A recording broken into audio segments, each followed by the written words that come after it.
அனைவருக்கும் வணக்கம். என்னுடைய பெயர் வசந்தி. எனக்கு தற்போது 30 வயசு ஆகுது. எனக்கு திருமணமாகி 5 ஆண்டுகள் ஆகுது. என் கணவனின் பெயர் குமார். அவர் ஒரு கோழி இறைச்சி கடையில் வேலை செஞ்சுட்டு வராரு. திருமணமாகி 5 ஆண்டுகள் ஆகி கூட எனக்கு குழந்தை இல்லை. என் கணவனுக்கு மது அருந்தும் பழக்கமும் உண்டு. அதனால் அவர் தினமும் குடிச்சிட்டு தான் வீட்டுக்கு வருவார். வாங்குகிற சம்பளத்தில் பாதியை குடிச்சே அழைச்சிருவார். மீதியை மட்டும்தான் கொண்டு வந்து என்கிட்ட கொடுப்பாரு. அந்த காசை வச்சு நான் குடும்பம் நடத்த ரொம்ப கஷ்டப்பட்டேன். இப்படியே தான் என்னுடைய வாழ்க்கையும் போய்கிட்டே இருந்துச்சு. எனக்கு வாழ்க்கையே வெறுத்து போச்சு. திருமணமாகி 5 ஆண்டுகள் ஆனதால் எனக்கு குழந்தை இல்லாததால் என்னுடைய குடும்பத்தாருடைய நல்லது கெட்டதுக்கு கூட என்னால் கலந்துக்க முடியல. எங்கே போய் கலந்துக்கிட்டா உடனே குழந்தைய பற்றி தான் கேட்குறாங்க. அவங்க இப்படி குழந்தைய பற்றி கேட்கும்போது எனக்கு மனசு ரொம்ப கஷ்டமாக இருக்குது. அதனால் நான் இப்போது எந்த நல்லது கெட்டத்துலேயும் போகிறதே இல்லை. வீடே கதின்னு தான் இருக்கேன். வர வர எனக்கு ஆம்பளைங்கனாலே பிடிக்கலை. ஆம்பளைங்களை பார்த்தாலே எனக்கு வெறுப்பாக இருக்குது. ஒரு நாள் மதியம் ஒரு 2 மணி இருக்கும். நான் காயப்போட்ட துணியெல்லாம் எடுத்துகிட்டு வந்து சேரில் போட்டு டிவி பார்த்துக்கிட்டே மடிச்சுக்கிட்டு இருந்தேன். அப்போது வாசல் பக்கமாக யாரோ நடந்துட்டு வர மாதிரி சத்தம் கேட்டுச்சு.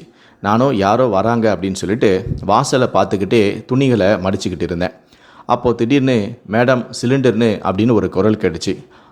வரேங்க அப்படின்னு சொல்லிட்டு நான் சிலிண்டர் வாங்குறதுக்காக வாசலுக்கு போனேன். அப்போ சிலிண்டர்காரன் தூக்கிட்டு வந்த சிலிண்டரை கீழே இறக்கி வச்சுட்டு நெத்தியில் வடிஞ்ச வேர்வையை துடைச்சான். நானும் சரி எவ்வளோ அமௌண்ட் அப்படின்னு கேட்டுக்கிட்டு அந்த காசை எடுக்கிறதுக்காக கிச்சனுக்குள்ளே போனேன். நான் துணி மடிச்சுக்கிட்டு இருந்ததால் என்னுடைய உள்ளாடையை நான் சேருகளை மேலே போட்டிருந்தேன். டெலிவரி செய்ய வந்த அந்த சிலிண்டர்காரனும் சேரில் இருந்த என்னுடைய உள்ளாடையை வெறிக்க பார்த்துக்கிட்டே இருந்தான். நானும் கிச்சனுக்கு போய் காசை எடுத்துகிட்டு வரும்போது அவன் என்னுடைய உள்ளாடையை வெறிக்க பார்த்ததை பார்த்துட்டு, ஏடா இவன் இதையே ஒரு மாதிரியாக பார்க்குறானே, இவனை சீக்கிரமாகவே வீட்டை விட்டு அனுப்பிடணும் அப்படின்னு சொல்லிட்டு நானும் வேகமாக வந்து அவன்கிட்ட காசை கொடுத்தேன். காசை வாங்கினவனும் மேடம் ஓடிபி சொல்லுங்கள் அப்படின்னு சொன்னான். ஐயையோ, அது என் வீட்டுக்காரோட ஃபோனில் தானே இருக்குது, இருங்க நான் கால் பண்ணி கேட்குறேன்னு என் வீட்டுக்காரருக்கு கால் பண்ணேன். நான் அவன் முன்னாடி தான் என் புருஷனுக்கு கால் பண்ணேன். என் புருஷனும் ஃபோனை எடுக்கலை. ஆனால் அந்த சமயத்தில் அவன் என்ன பண்ணுறான்னு அவனை நான் கவனித்தேன். ஆனால் அவனோட பார்வை ஃபுல்லாகவே என்னுடைய உள்ளாடை மீது தான் இருந்துச்சு. சேரில் கடந்ததையே வெறிக்க பார்த்துக்கிட்டே இருந்தான். நானும் இவனை சீக்கிரமாகவே அனுப்பிடணும் அப்படின்னு சொல்லிட்டு என் வீட்டுக்காரருக்கு ஃபோன் பண்ணேன். ஆனால் அவர் எடுக்கலை, பிஸியாக இருப்பார் போல் அப்படின்னு சொன்னேன். உடனே அந்த சிலிண்டர்காரனும் பரவாயில்லை மேடம், அப்புறமா நான் வந்து வாங்கிக்கிறேன் அப்படின்னு சொன்னான். காலியான சிலிண்டரை நான் எடுத்துகிட்டு வந்து கொடுத்தேன். சிலிண்டர் வீல் ஸ்டாண்டில் இருந்ததால் நான் தூக்கிட்டு வராமல் அதை அப்படியே நகர்த்துக்கிட்டு வந்தேன். பிறகு சிலிண்டர்காரன் சிலிண்டரை தூக்க முயன்ற போது அது ஸ்டாண்டிலேயே கெட்டியாக பிடிச்சிருந்துச்சு.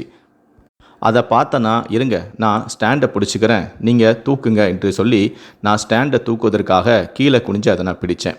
அப்போ சிலிண்டர்காரனும் சிலிண்டரை தூக்காமல் என்னையே வெறிக்க பார்த்துக்கிட்டு இருந்தான். அப்போது என் நைட்டியோட மேல் பட்டன் கலந்து இருந்ததால் அவன் எதை பார்த்தான் அப்படிங்கிறத நான் புரிஞ்சுக்கிட்டேன். உடனே நான் ட்ரெஸ்ஸை சரி பண்ணிக்கிட்டேன். பிறகு சிலிண்டரை ஸ்டாண்டிலிருந்து எடுத்த பிறகு நான் என்னுடைய நைட்டியை அட்ஜஸ்ட் பண்ணிக்கிட்டேன். பிறகு அவங்ககிட்ட நான் காசை கொடுத்தேன். சிலிண்டர்காரன் காசை எண்ணி பார்த்துட்டு, மேடம் ஒரு 50 ரூபா எக்ஸ்ட்ரா கொடுங்கன்னு கேட்டான். தூக்கிட்டு வந்ததுக்கு ஒரு 50 ரூபா எக்ஸ்ட்ரா கொடுங்கன்னு கேட்டான். எனக்கு கோபம் வந்துருச்சு. ஏற்கனவே விலை ஏறிடுச்சு, இதில் எக்ஸ்ட்ரா வர கொடுக்கணுமா? அதெல்லாம் முடியாது, அதான் உங்கள் கம்பெனியில் சம்பளம் தராங்கல்ல, அப்புறம் ஏன் இப்படி சிலிண்டர்காரங்களாம் கேட்குறீங்கன்னு எனக்கு கோபம் வந்துருச்சு. நானும் அவரை திட்டிட்டேன். அதுக்கு அந்த சிலிண்டர்காரனுக்கும் கோபம் வந்துருச்சு. மேடம் இல்லைனா இல்லைன்னு சொல்லுங்கள், தேவையில்லாமல் ஏன் இப்படி பேசுகிறீங்கன்னு சொன்னான். உடனே நானும் என்ன தேவையில்லாமல் பேசுகிறேன், எவ்வளோ காசு கொடுத்தாலும் பத்தாதா உங்களுக்கு, ஏன் காசுன்னு இப்படி அலையிறீங்க, ஆம்பளைங்களே இப்படி தான் இருக்கிறீங்க அப்படின்னு சொல்லி நான் அவரை திட்ட ஆரம்பித்தேன். என் புருஷனை எப்படி கண்டமேனிக்கு திட்டுவனோ அதே போல் சிலிண்டர்காரனையும் திட்ட ஆரம்பித்தேன். அவனுக்கு கோபம் வந்துருச்சு. இங்கே பாருங்கள் மேடம், ஒழுங்காக பேசுங்க, இல்லைனா மரியாதையை கேட்டுருன்னு என்ன மிரட்ட ஆரம்பித்தான். ஓஹோ, என்ன ஓவராக பேசுகிறேன்னு நானும் பதிலுக்கு அவங்ககிட்ட சண்டைக்கு போனேன். உடனே கோபப்பட்ட அவனும் சீ போ அப்படின்னு சொல்லிட்டு அங்கேருந்து கிளம்ப பார்த்தான். எனக்கு கோபம் தலைக்கேறிச்சு. நீ போடா, என் வீட்டில் வந்து நின்றுட்டு என்னையே நீ அதிகாரம் பண்ணுறியா ராஸ்கல் அப்படின்னு சொல்லி நான் அவனை திட்டினேன். சிலிண்டர்காரனுக்கோ கோபம் தலைக்கேறிச்சு. உடனே அவன் என் கழுத்தை பிடிச்சி சுவத்தில் பலமாக சாத்தினான். நானும் சும்மா இல்லை, பொறுக்கி நாயை என்னையே அடிக்கிறியான்னு நானும் சிலிண்டர்காரனை 2 கையால் தலையில் அடிக்க ஆரம்பித்தேன். சிலிண்டர்காரனும் உங்ககிட்ட எப்படி தான் உன் புருஷன் குடும்பம் நடத்துகிறானோ அப்படின்னு சொல்லிட்டு நான் அடிக்கிறத தடுத்துக்கிட்டே என் கழுத்தை பிடிச்சிக்கிட்டே இருந்தான். ஒரு கையால் என் கழுத்தை பிடிச்சிக்கிட்டே மறு கையால் நான் அடிக்கிறத தடுத்துக்கிட்டே இருந்தான். நானும் உடனே வலி தாங்க முடியாமல், நாயே, இப்படி பிச்சை எடுத்து பிழைக்கிறதுக்கு உன் பொண்டாட்டிக்கு தெரிஞ்சா அவள் உன்னை விட்டுட்டு ஓடிடுவாடா அப்படின்னு சொன்னேன். அவனுக்கு கோபம் தலைக்கேறிச்சு. என்னடி ஓவரா பேசுகிற அப்படின்னு சொன்னான். இருவரும் மாறி மாறி சண்டை போட்டு கொண்டு இருக்க, அப்போது சிலிண்டர்காரனுடைய கையோ என் நைட்டியின் மேல் பக்கம் பட்டு என் மேல் பக்கம் நைட்டி இரண்டாக கிழிந்து விட்டது. கழுத்துக்கு கீழே என்னுடைய நைட்டி கிழிந்து தொங்கியது. இதை பார்த்து நான் அதிர்ச்சியாகி அப்படியே நின்றேன். அப்போது சிலிண்டர்காரனும் அதிர்ச்சியாகி என்னை ஒரு மாதிரியான பார்வையில் பார்த்தான். உடனே நான் என்னுடைய இரு கைகளால் என் அங்கங்களை நான் மூடிக்கொண்டேன். வெளியே போடா என நான் சொன்னேன். ஆனால் அவனோ அதை கேட்கவில்லை. அதன் பிறகு என்னுடைய வாயை பொத்தி கொண்டு என்னை அப்படியே தூக்கி என்னுடைய படுக்கை அறைக்கு சென்று விட்டான். இதை நான் கொஞ்சம் கூட எதிர்பார்க்கவில்லை. அந்த நேரத்தில் வீட்டில் என் கணவனும் இல்லை. அதன் பிறகு வெறி கொண்டவன் போல் அவன் நடந்து கொண்டான். நான் எவ்வளவோ போராடி அவனிடமிருந்து கப்பிக்க முயற்சி செய்தேன்.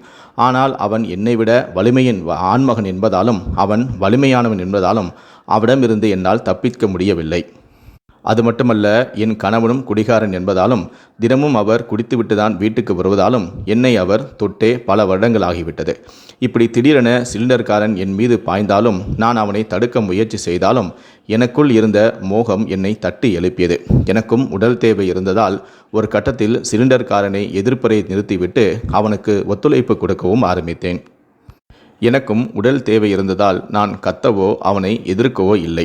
அதன் பிறகு எங்களுக்குள் எல்லாமே நடந்து முடிந்து விட்டது. அவனும் என்னை அனுபவித்த மகிழ்ச்சியில் அங்கிருந்து சந்தோஷமாக கிளம்பிச் சென்றான். எனக்கும் பல நாட்கள் ஏக்கம் தீர்ந்துவிட்டது. நடந்த சம்பவத்தை நான் வீட்டுக்கு வந்த என் கணவனிடம் சொல்லவும் இல்லை. நான் சொன்னாலும் கூட அதை புரிந்து கொள்ளும் அளவுக்கு அவர் சுய நினைவிலும் இல்லை. அவர் அன்றும் மதுபோதையில்தான் வீட்டுக்கு வந்தார். வந்ததும் சாப்பிட்டுவிட்டு படுத்து தூங்கிவிட்டார். ஆனால் எனக்கு தான் தூக்கம் வரவில்லை. எனக்கு பகலில் நடந்த அந்த விஷயங்கள் தான் என் மண்டையில் ஓடிக்கொண்டே இருந்தது. காலையில் எழுந்தது கூட எனக்கு அதே ஞாபகமாக தான் இருந்தது. காலையில் என் கணவனுக்கு சாப்பாடு எல்லாம் செய்து அவருக்கு சாப்பாடு கட்டி கொடுத்து அவரை நான் வேலைக்கு அனுப்பி வைத்து விட்டேன். ஆனாலும் கூட எனக்கு நேற்று நடந்த சம்பவங்கள் தான் தொடர்ந்து மண்டைக்குள் ஓடிக்கொண்டே இருந்தது. மறுபடியும் அந்த சிலிண்டர்காரனை சந்திக்க வேண்டும் என்ற எண்ணம் எனக்கு தோணியது. அதனால் நான் அவருக்கு ஃபோன் செய்தேன். சிலிண்டர்காரனுக்கு ஃபோன் செய்தேன். அவர் ஃபோனை எடுத்தார். நேற்று நீங்கள் கொடுத்துட்டு போன அந்த சிலிண்டரில் வால்வு ஏதோ ப்ராப்ளமாக இருக்குது, கேஸ் லீக்கேஜாக இருக்கிற மாதிரி தெரியுது, வீட்டுக்கு வர முடியுமா என்று நான் கேட்டேன். உடனே அவரும் வருகிறேன் என்று சொன்னார். அவரும் என் வீட்டுக்கு வரும்போது பயந்து தான் வந்தார். ஏதாவது பிரச்சனை ஆகியிருக்குமோ என்று பயந்து தான் இன்னும் வீட்டுக்கு வந்தார். அவர் வீட்டுக்கு வரும் சமயத்தில் கூட என்னுடைய வீட்டில் யாருமே இல்லை. அவர் சுற்றி முற்றி பார்த்தார். வீட்டில் யாருமே இல்லை. சரி, கேஸ் லீக்கேஜாக இருக்குன்னு சொன்னீங்களே, சிலிண்டர் எங்கே இருக்குன்னு கேட்டார். நான் அவரை சமையல் கட்டுக்கு அழைத்து சென்றேன். அவரும் வந்து எந்த சிலிண்டரில் லீக்கேஜ் ஆகிறது என்று கேட்டார். நான் அந்த சிலிண்டரை எடுத்து காட்டினேன். அவர் லீக்கேஜை செக் செய்து கொண்டிருந்தார். அப்போது நான் பின்பக்கமாக அவரை இறுக்கமாக கட்டிப்பிடித்தேன். அவர் புரிந்து கொண்டார். எனக்கு உடல் தேவைப்படுகிறது என்பதை புரிந்து கொண்டார். அதன் பிறகு அன்று காலையே நானும் அவரும் என்னுடைய வீட்டில் உல்லாசமாக இருக்க ஆரம்பித்தோம். அந்த நாள் முதல் எனக்கும் அவருக்கும் ஒரு நெருக்கம் ஏற்பட்டு அதுவே தகாத உறவாக மாறியது. என் கணவனும் குடிகாரனால் எனக்கு உடல் தேவை இருந்ததால் நானும் அவருடன் அடிக்கடி நெருங்கி பழக ஆரம்பித்தேன். அடிக்கடி அவரை என்னுடைய வீட்டுக்கு அழைத்து நான் உல்லாசமாக இருக்கவும் ஆரம்பித்தேன். நான் சிலிண்டர் டெலிவரி செய்யக்கூடிய அந்த நபருடன் ஏற்பட்ட பழக்கத்தின் காரணமாக என்னுடைய நடத்தையில் நிறைய மாற்றங்களும் ஏற்பட்டது. இந்த மாற்றத்தை என்னுடைய கணவனும் கொஞ்சம் கொஞ்சமாக கண்காணிக்கவும் ஆரம்பித்தார். ஒரு கட்டத்தில் என்னை அவர் ரகசியமாக கண்காணிக்க நான் அடிக்கடி சிலிண்டர்காரனை வீட்டுக்கு அழைத்து அவனுடன் உல்லாசமாக இருப்பதை அவர் கண்டுபிடித்து விட்டார். அதன் பிறகு எனக்கும் என் கணவனுக்கும் இடையே பயங்கரமான சண்டையும் வெடித்தது. நானும் அவரும் தினமும் சண்டையிடவும் ஆரம்பித்தோம். அப்போதெல்லாம் நான் என் கணவனிடம் சொல்வது இதுதான், உங்களால் தான் ஒன்றும் முடியலையே, பின்ன எதுக்கு என்னுடன் நீங்கள் சண்டை போடுறீங்க? நீங்கள் ஒழுங்காக இருந்தால் நான் ஏன் இந்த மாதிரி ஆட்கள்கிட்டலாம் போக போகிறேன்? நீங்கள் முதல்ல குடியை நிறுத்துங்க. என் கூட நீங்கள் எப்போதும் போல் சந்தோஷமாக இருங்க. உங்களால் அதை முடியாதுன்னா நீங்கள் இதை கண்டுக்காதீங்க. எனக்கு சிலிண்டர்காரனோட தனிமையில் இல்லாமல் என்னால் இருக்க முடியல. எனக்கு அவன் தேவைப்படுறான். இதை நீங்கள் கண்டுக்காமல் இருங்க அப்படின்னு சொல்லி நானும் தினமும் என் கணவனுடன் சண்டை போடவே ஆரம்பித்தேன். இப்படி தினமும் எங்களுக்குள் சண்டை முற்றி கொண்டே இருந்தது. ஒரு கட்டத்தில் நான் இனி உங்களுடன் வாழ மாட்டேன், நான் என்னுடைய அம்மா வீட்டுக்கு செல்லின சண்டை போட்டுக்கொண்டு நான் வெளியே வந்து விட்டேன். அதன் பிறகுதான் நான் யோசித்தேன். சண்டை போட்டு நேரடியாக அம்மா வீட்டுக்கு சென்று விட்டால் சிலிண்டர்காரனோடு சந்தோஷமாக இருக்க முடியாது, அவருடன் தனிமையில் இருக்க முடியாது. அதனால் நாம் அம்மா வீட்டுக்கு போகக்கூடாது, வேறு ஏதாவது ஒரு வீட்டை வாடகை எடுத்து தங்க வேண்டும். அப்போதுதான் அந்த வீட்டுக்கு சிலிண்டர்காரனை வர வைத்து நாம் ஆசை தீர அவனுடன் உல்லாசமாக இருக்கலாம் என முடிவு செய்தேன். அதனால் சண்டை போட்டுக்கொண்டு அம்மா வீட்டுக்கு செல்லாமல் நான் வேறு ஒரு வீட்டை வாடகை எடுத்து அங்கு நான் மட்டும் தனியாக வசிக்க ஆரம்பித்தேன். நான் என் கணவனிடம் சண்டை போட்டுக்கொண்டு வெளியே வந்து விட்டதால் என்னுடைய தகாதரவுக்கு எந்தவிதமான இடையூறும் இல்லை. முன்பை விட என்னுடைய தகாதரவு இப்போது அதிகமாக தான் ஆனது. ஒரு நாளைக்கு ஒரு முறை இல்லாமல் ஒரு நாளைக்கு 2 முறை கூட நான் இப்போது அவனுடன் உல்லாசமாக இருக்க ஆரம்பித்தேன். இப்படியே எங்களுடைய தகாத உறவு ரொம்ப நெருக்கத்தை ஏற்படுத்தியது. ஒரு கட்டத்தில் எனக்கு பயமும் ஏற்பட்டது. எங்கே என் கணவன் மீண்டும் என்னுடன் வந்து பிரச்சனை செய்வாரோ, சண்டையிடுவாரோ, அல்லது இந்த விஷயத்தை பற்றி மற்றவர்களிடம் சொல்லி என்னை அவமானப்படுத்தி விடுவாரோ என நான் அஞ்சினேன். அதனால் எக்காரணத்தை கொண்டும் நான் இந்த சிலிண்டர்காரனுடனான தொடர்பை கைவிட மட்டும் நான் விரும்பவில்லை.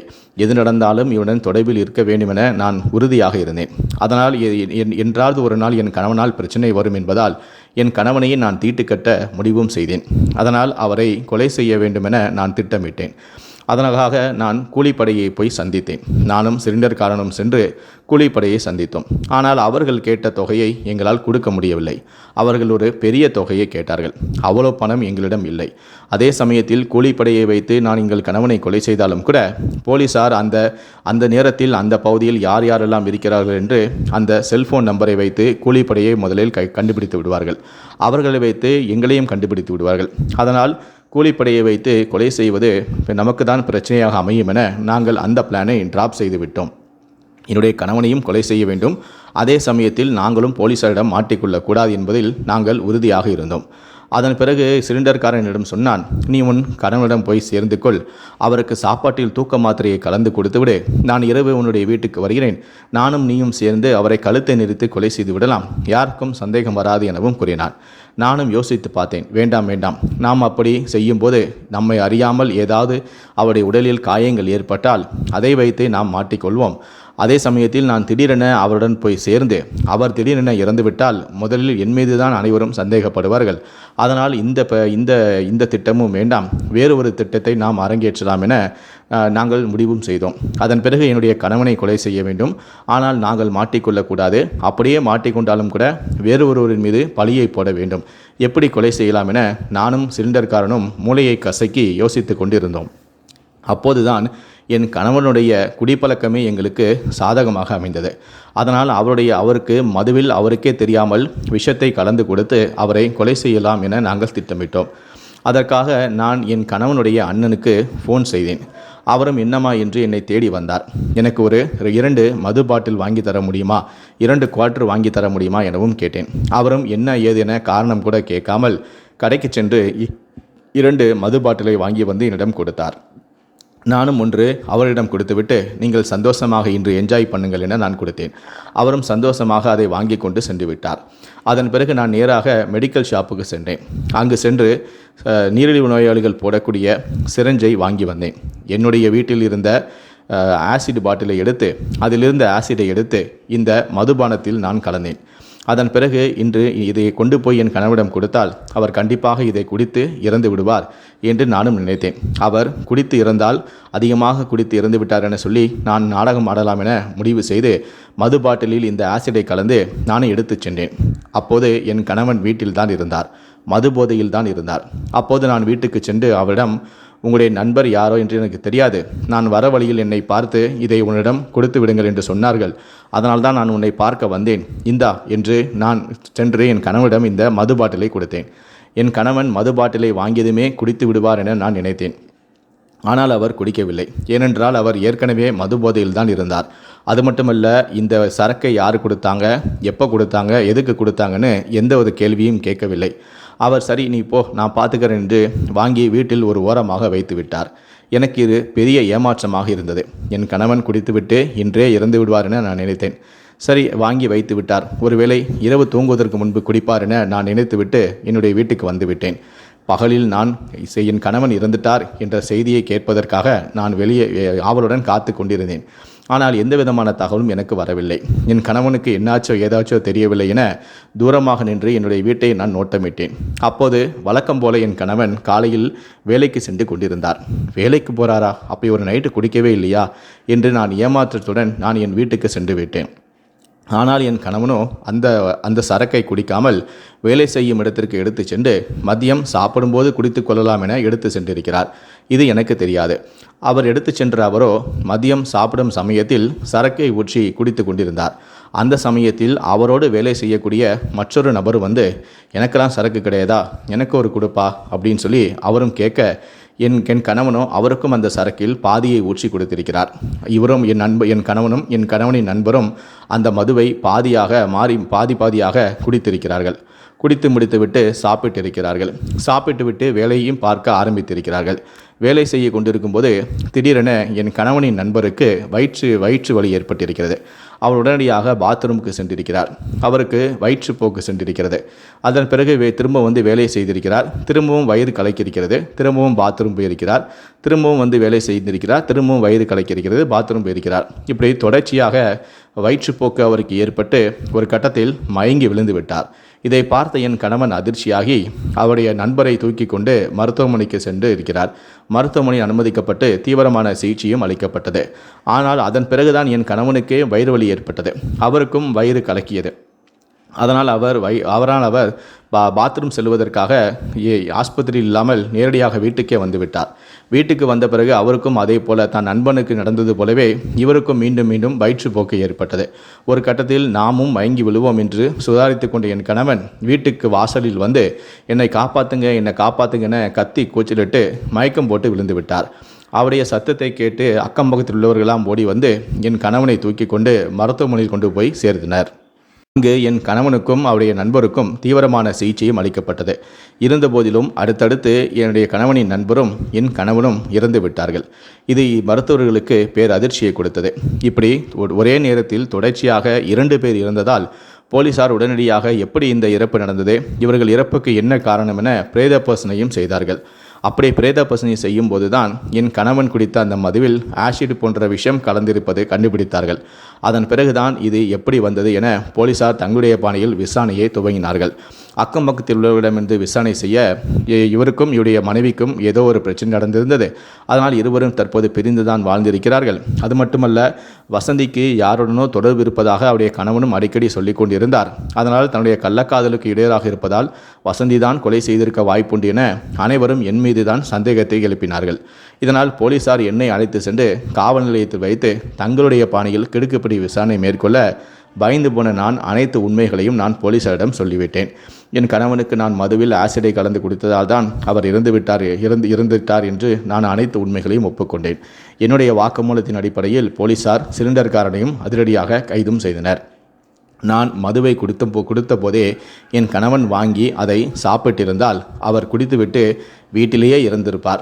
அப்படி என்றால் என் கணவன் குடித்து இறந்து விட்டார் என ஊரே நம்பியிருக்கும். ஆனால் நான் கொடுத்தபோது அந்த மதுவை என் கணவன் குடிக்காமல் அதை அவர் கம்பெனிக்கு எடுத்து சென்று அவருடைய நண்பரோடு சேர்ந்து அதை குடித்து அநியாயமாக அவருடைய நண்பரும் இதில் இறந்து விட்டார்.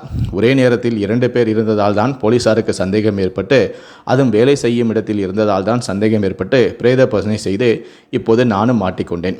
இது மட்டும் நடக்காமல் இருந்திருந்தால் நான் இப்போது சிலிண்டர்காரனையை கல்யாணம் செய்து அவன் மூலமாக நான் ஒரு குழந்தையும் பெற்றிருப்பேன். என்னுடைய வாழ்க்கையும் சந்தோஷமாக போய்கொண்டிருக்கும். ஆனால் இப்போதோ நான் செய்த ஒரு தவறின் காரணமாக நான் சிறையில் கம்பி எண்ணி கொண்டிருக்கிறேன். என்னோடு தகாதவரை வைத்து கொண்ட காரணத்தினால் சிலிண்டர்காரனும் இப்போது மனைவி மற்றும் குழந்தைகளை விட்டுவிட்டு அவனும் சிறையில் என்னோடு சேர்ந்து கம்பி எண்ணி கொண்டிருக்கின்றான்.